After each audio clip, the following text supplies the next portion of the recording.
Welcome to Real Herbalism Radio, show 225, recorded at Big Dog Studios in Eugene, Oregon. Today's show is made possible by the Herbal Nerd Society.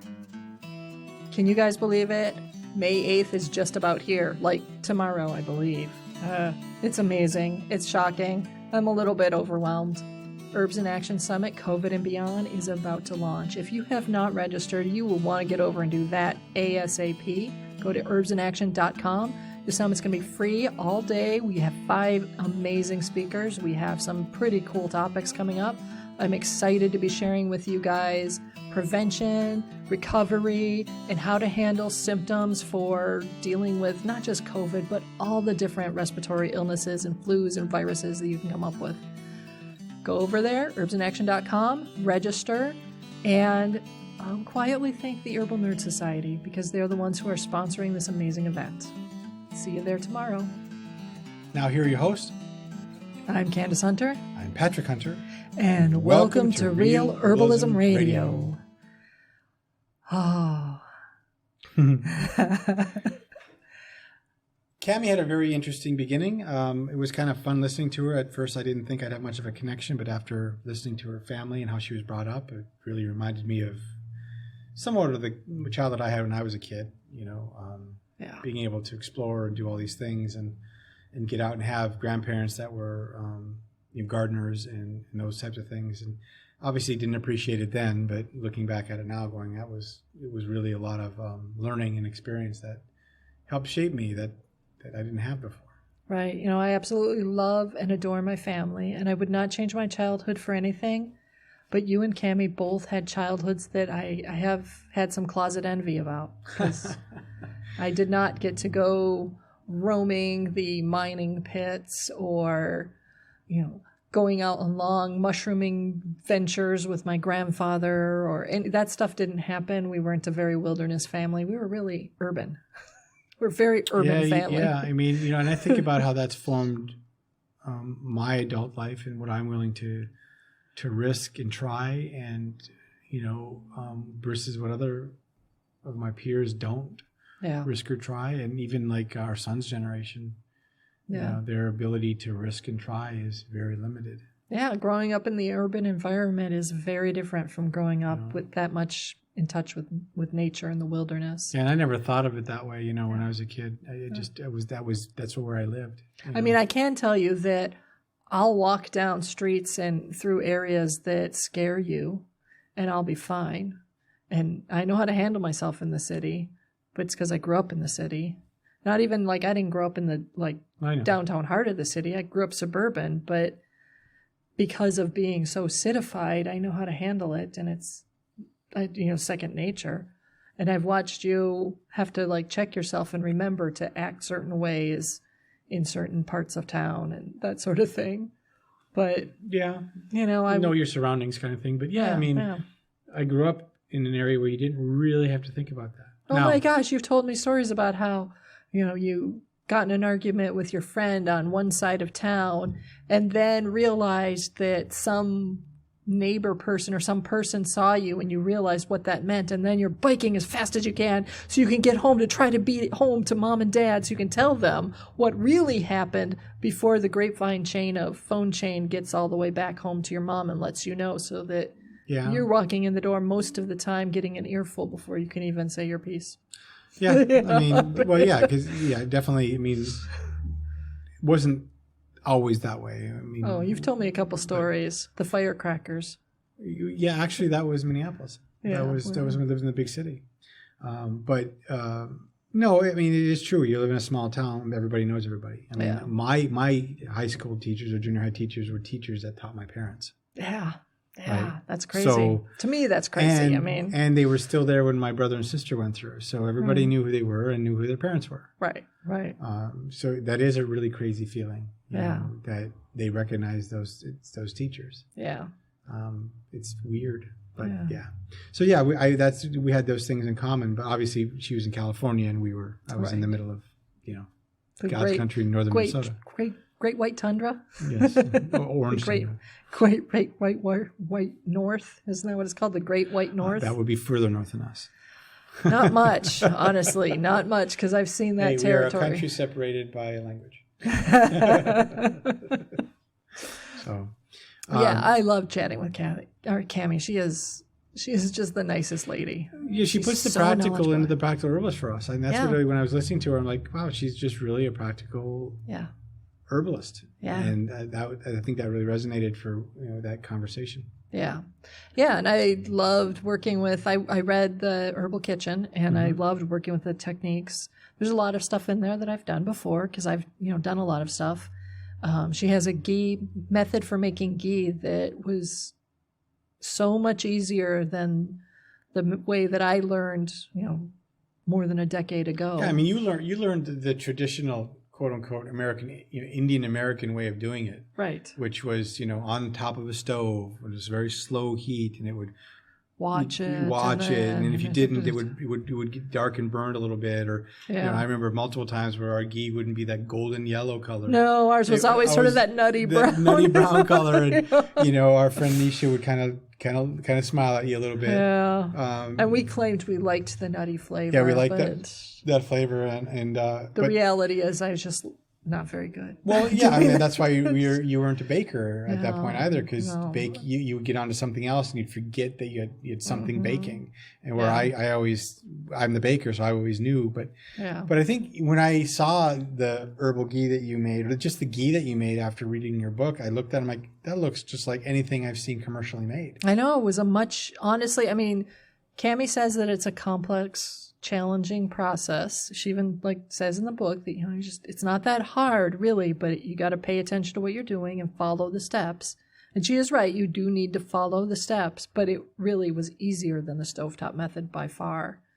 And I had fun. I had fun making that. So, and I decided to try a couple of her blended ghee. Yeah, that was really ghees. Interesting to me because I'd never seen that done. Yeah. I've heard of it. I've read about it. Makes complete sense, but I had never seen it. So I mean, the one, you made a couple blends the one that I still haven't tried is the cordyceps one, just because I know what cordyceps are, and I just have a hard time mushroom with them. blend. I just have a hard time with them. It has powdered cordyceps, which I believe I originally got them from Mountain Rose Herbs, and I believe if I remember correctly, they were the domestically grown ones, so it's not, I think they were all vegetable ones, or all vegetarian, or grown on I didn't even know not grown on crickets or whichever kind of bug it is. I forgot. Again, that's just gross. But either way, it was cordyceps, and then I also had some powdered chaga, so I put both of those in. So this was not a recipe that was directly in her thing, but I had them. You experimented with them. Yeah, I had them, and I had more than enough ghee. Especially considering that at the point that I was making that, I was the only non-vegan in the household. Oh, yeah. And now I'm vegan, but I decided I'm going to adopt the Indian or Ayurvedic approach to veganism, which includes occasionally being allowed to have ghee. So why? Vegan-ish. Yeah, well, but by Ayurvedic standards, I understand that makes me it's still okay. So I don't know why. You made 4 of them. Yes. So you had the traditional ghee. That was it. Yeah. The recipe, the method she has uses 3 pounds of butter. So that's a lot of ghee. It is. So, and for our family is small. And like I said, I was like, oh, this is going to be enough ghee to last me for like a year and a half at the rate that I use it. You think so until you made it and it was so good that's what we use now. Yeah. Yeah. But so you had the standard, traditional ghee, right? Yep. And then you did garlic and onion. Garlic and basil. Oh, I'm sorry, garlic and basil. Yeah, and that's straight out of her book. And that was amazing. Right? That one was such a simple way to add flavor to your sautéing and to your other things that you're going to be doing so quickly. It blew me away. And that one of the things I love about that is that in this time of COVID and viruses and concerns over how do we take care of ourselves, that one includes garlic, which has a lot of antibacterial properties, but it's also a very warming spice, and basil, which is a really warming spice. And basil also has, microbial properties. So both of them are contributing to helping warming your digestive system and supporting that core heat that we need in a healthy amount to just digest well, to just not get sick. Mm-hmm. So I was like, oh, yeah, it's perfect timing, right? Well, for sure. It was. The other thing that you did too was a cinnamon and hawthorn. Yeah, it has cinnamon. Cinnamon and hawthorn, and I think I added something else to that one. I just had that on toast the other day. Yeah, Just straight up. I didn't add anything else to it. None of our canned jellies and jams that we've got or any of that stuff. I'm going to go straight up with this. And I was amazed at how sweet it tasted, but there was no sugar in it. Right. Yeah. I think it was this. It must be the cinnamon that was making that so sweet. Good. And it was so basic. Yeah, and the idea on that grouping was, supporting the heart and just general health and well-being. If you're supporting your heart through, like hawthorn is in Chinese medicine, hawthorn haws are used to support the stomach and digestion, which is they're talking about the channel, not just the organ, which ultimately ends up being really about supporting good circulation through your digestive system, as well as through your heart. So the whole blend was about improving conditions in your chest. So, Right. Again, strengthening the body. So there was one other one you did. I did a curried one too. Curry, that's I used, I think I used ginger and turmeric in that one. Mm-hmm.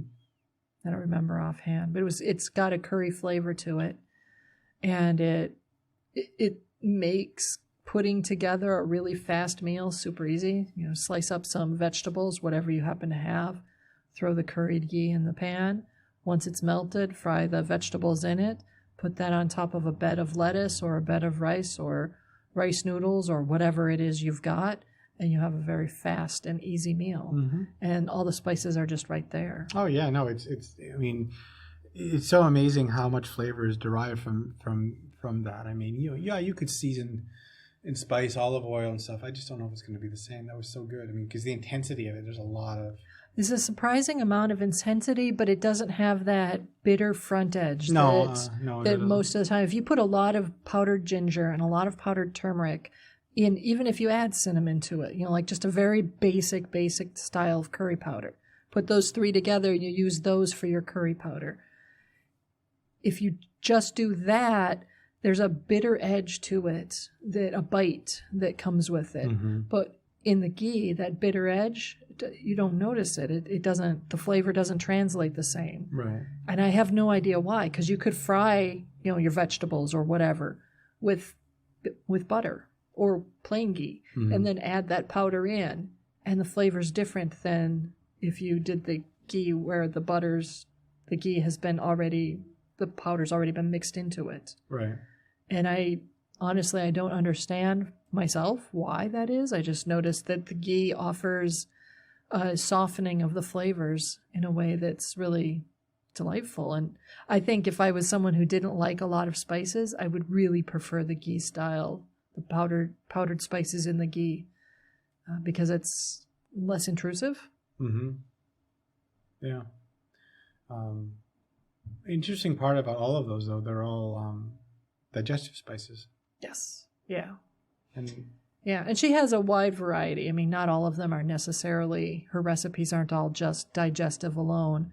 But for our family, because of our switch toward a more plant-based diet and away from the meats and the dairies, that switch helps to first detoxify the body, so that's good. But then once you've gone through the majority of the detoxification part, you've gotten all the heat and the inflammation out, it can start to be harder for your body to digest those foods, especially if you have a tendency to eat a lot of raw vegetables. So if you're eating a lot of salads, that does what they call cooling the digestive fire. Mm-hmm. So it's a little bit, it takes more energy. It's a little harder for your body to do what it needs to do. So using spices like ginger and cinnamon and black pepper, cayenne, all of those various different spices that are warming spices, they warm your digestion, which means it kind of fuels your digestive system and makes it a little easier to break down and absorb all the foods that you're eating. So for vegetarian and vegan folks, those warming digestive spices are particularly important because the diet they're eating is cooling. So you need something to kind of balance the cooling nature of that many plants. So much stuff's going on. Yeah, right? What I wanted to ask, though, I mean, what was so unique about her process? For one thing, it's all done in the oven, or majority, like most of it's done in the oven. And that's the part that's done in the oven is the part that takes the longest. So if you're doing it on the stovetop, that's the part where you're tending to walk away if you're me. Right. And forget what's going on. And then the point where the milk solids start to burn, it's like you're going and it's fine. Oh my God, they're burnt. And even if I'm standing there watching it, I'll notice that it's a very rapid change. Kind of like when you're roasting nuts, like cashews, in a pan on the stovetop. They go from being raw, and then suddenly you've got all these pieces that are black because they shifted so quickly. Right. The same thing happens with ghee and the milk solids. So when you're doing it in the oven, the way that she suggests, that process doesn't shift quite as fast, and it's easier to catch it at the right moment. And the thing is that the heat doesn't continue to build up. Right. Like in an oven, you have a straight heat. Yeah. You know, you're not fluctuating. It's not building and building and building. It's just that heat. And it's not a direct heat. Yeah. Because like when you have it on a burner, it's a direct heat source coming from the base. In the oven, it's all around and it's encompassing versus direct. Right.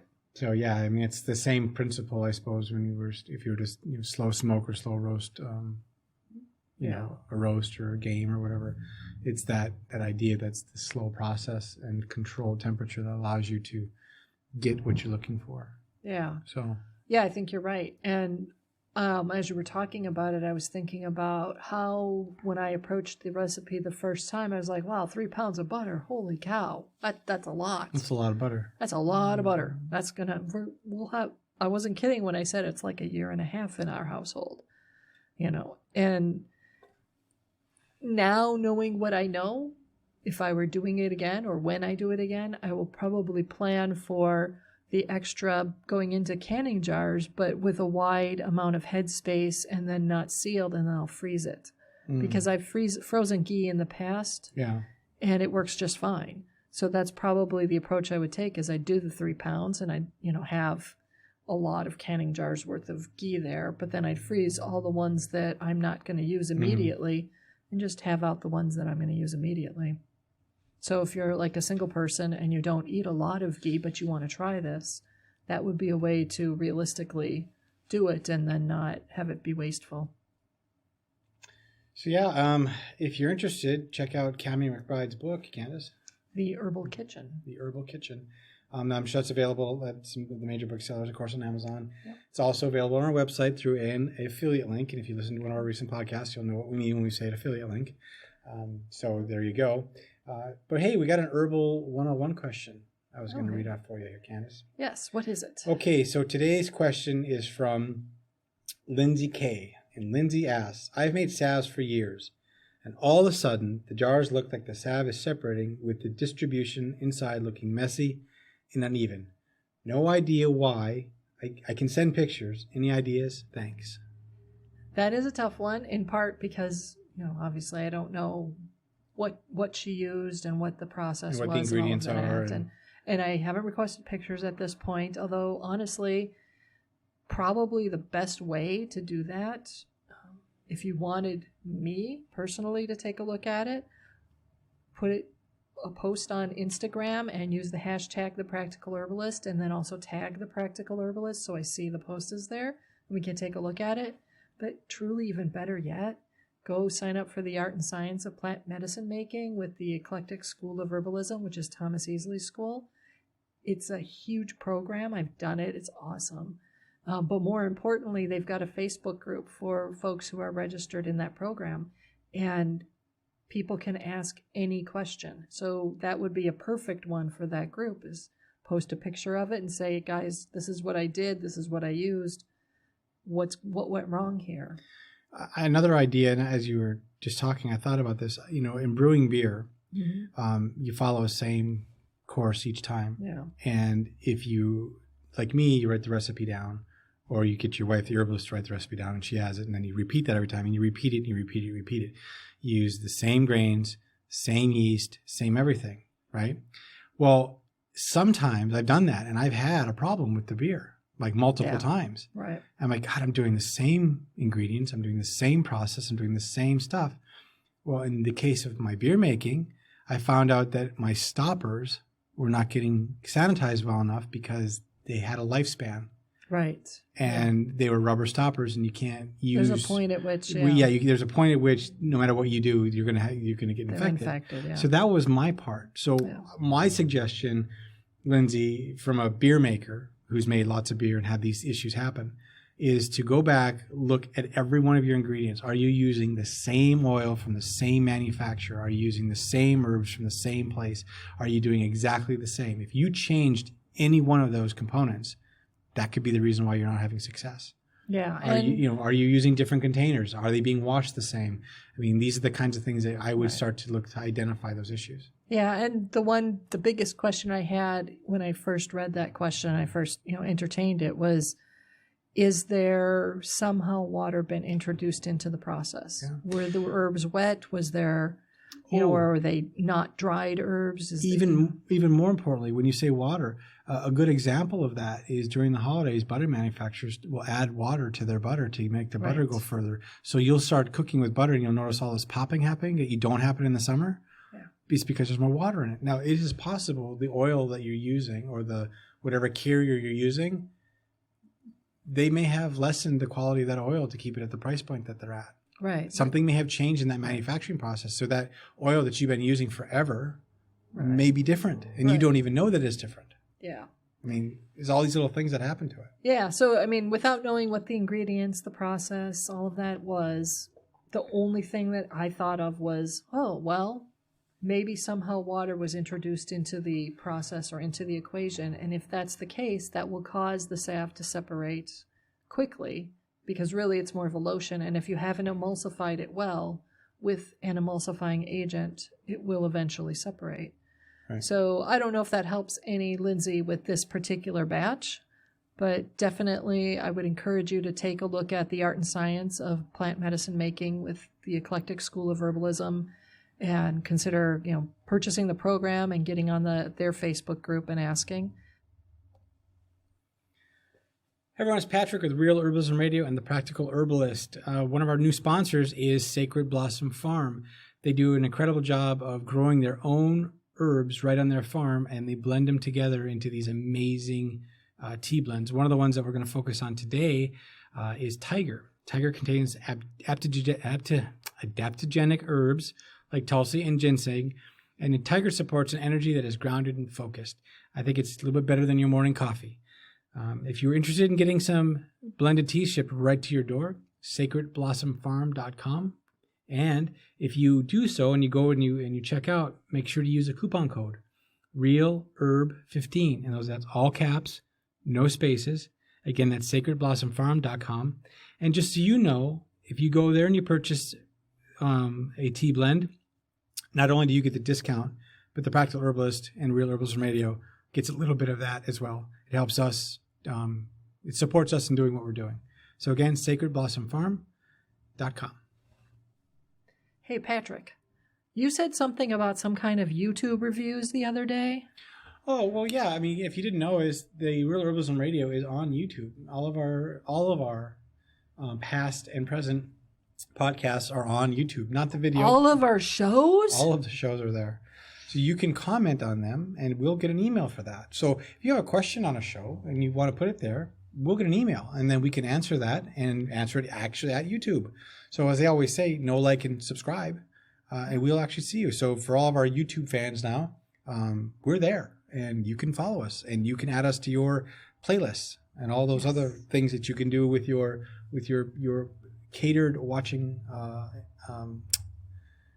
page, your homepage on your YouTube. I'm trying to think of what it's called. I don't know. Our son calls it the feed. Yeah, there you go. Your YouTube feed. And every week, the new show will appear. And if you guys send us compliments, Patrick will do a happy dance. And if it's a really good compliment, maybe I'll do a really good happy dance and we'll film it on that. That would be awesome. I would like that. Okay. So as always, put an herb on it. Statements made about herbs and products on this podcast have not been evaluated by the United States Food and Drug Administration, FDA, and are not intended to diagnose, treat, cure, or prevent disease. All information provided on this podcast or any affiliated websites is for informational purposes only and is not intended as a substitute for advice from your physician or other healthcare professional. You should not use the information on this podcast and its affiliated websites for a diagnosis or treatment of any health problem. Always consult with a healthcare professional before starting any new vitamins, supplements, diet, or exercise program before taking any medication, or if you have or suspect you might have a health problem. Any testimonials, questions, or case studies are based on individual results and do not constitute a guarantee that you will achieve the same results.